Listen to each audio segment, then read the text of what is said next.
Depois de ter estudado o centro de massa, sua velocidade e sua aceleração, vamos ver como é que nós conseguimos estudar sistemas de partículas introduzindo alguns outros conceitos novos que se relacionam com o centro de massa. O primeiro conceito, então, é o de momento linear de uma partícula, que corresponde ao que no ensino médio é chamado às vezes de quantidade de movimento. Então, o momento linear de uma partícula, P é igual a m vezes v.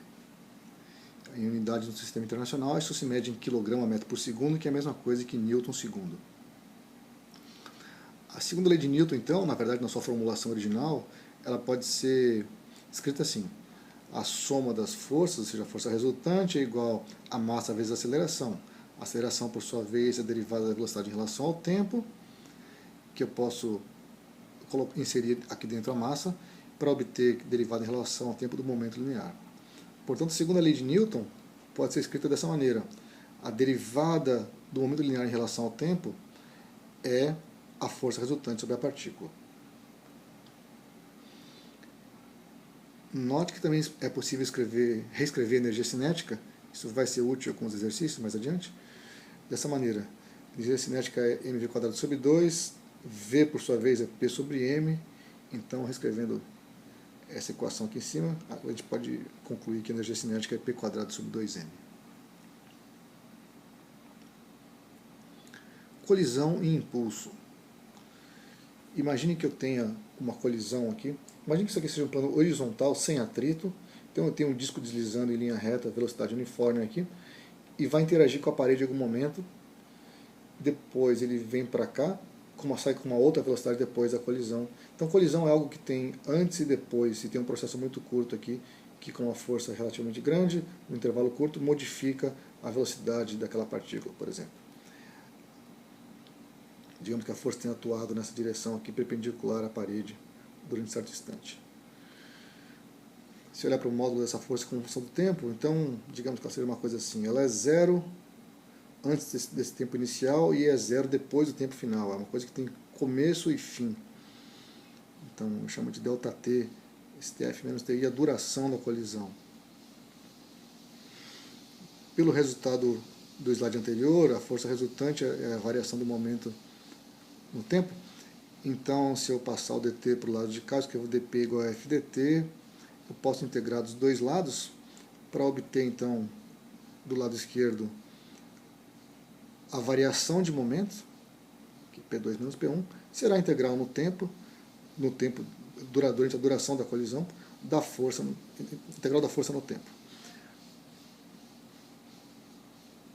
Isso é chamado, então, de impulso. A variação de momento é o impulso de uma partícula, variação do momento linear, que por sua vez corresponde à integral no tempo da força dt.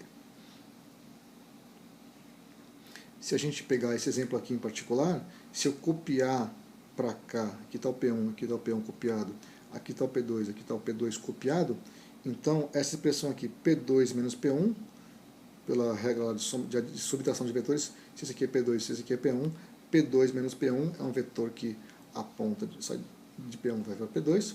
Esse é o impulso, e o impulso, repare, está na mesma direção que a força que está desenhada aqui, porque esse cara aqui é a integral dessa força aqui no tempo. Se você quisesse calcular o módulo desse vetor ΔP, é a área sobre o gráfico f de t, que corresponde a essa integral aqui. Então, copiando aí as definições do slide anterior, a gente pode definir agora um outro conceito muito útil, que é o conceito de força média, que atuou no intervalo ΔT.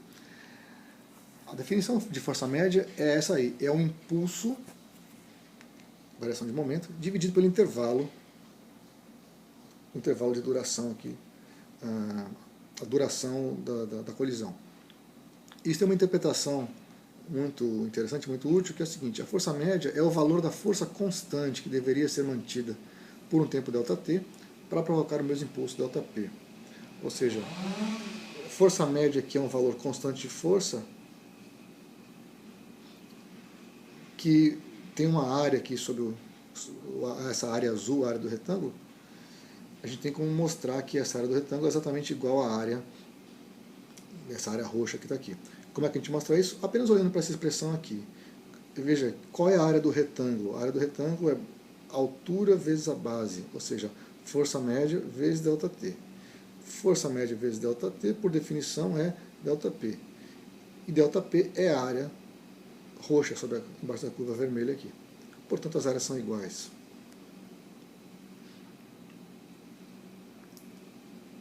A gente passa então agora para um sistema de partículas, que é o momento linear do sistema de partículas. Vou chamar esse momento linear do sistema de partículas de Pzão.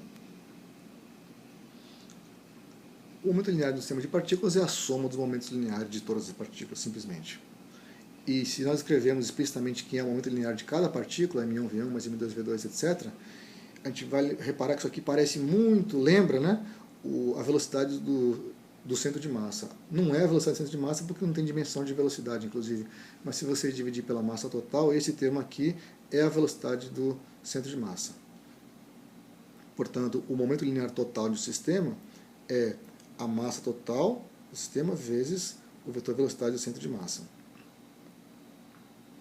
Se a massa do sistema de partículas for constante, e eu tomar a derivada em relação ao tempo do momento linear total, eu vou obter que isso corresponde a mdvc/mdt, ou seja, massa vezes a aceleração do centro de massa, e isso aqui nós já calculamos antes, já mostramos que isso depende apenas das forças externas ao sistema. Concluímos então que a derivada em relação ao tempo do momento linear do sistema de partículas depende apenas das forças externas a esse sistema de partículas. Então, assim como o centro de massa, o momento linear do sistema de partículas é insensível a forças internas. E a gente chega então à lei de conservação do momento linear, que diz que se não houver forças externas, se as forças externas resultantes forem nulas, a derivada do momento linear total do sistema em relação ao tempo é zero e, portanto, ele se conserva. Escrevendo explicitamente o que nós acabamos de calcular, é isso aí. Repare que o valor do momento linear total depende do referencial, mas em qualquer referencial inercial se manterá constante. Note ainda que, em geral, a derivada do momento linear de cada partícula não é zero, é diferente de zero. Em geral, você não tem por que esperar que o momento linear de cada partícula se conserve. Pode acontecer, mas você não tem nenhum direito de esperar isso. Observe ainda que Pzão é igual a m, velocidade de centro de massa. Portanto, se for verdade que não tem força externa, então a velocidade do centro de massa se mantém constante. Ou seja, o centro de massa descreve um movimento retilíneo uniforme. Em outras palavras, conservação do momento linear total do sistema de partículas é a mesma coisa, ou implica que o centro de massa mantém uma velocidade constante. A outra observação é que dPdt igual à soma das forças externas é uma equação vetorial, ou seja, esse lado, isso aqui, o lado esquerdo é um vetor, o lado direito é um vetor. Para que haja uma igualdade é preciso que cada componente dos dois vetores sejam as mesmas. Pode ocorrer, por exemplo, então, que você toma a componente x das forças externas e ela dá zero. Isso significa que a componente x do momento linear total do sistema se conserva. Pode acontecer que a componente y das forças externas, por exemplo, não seja zero. Nesse caso, a componente y do momento linear total não se conserva, mas a x se conserva.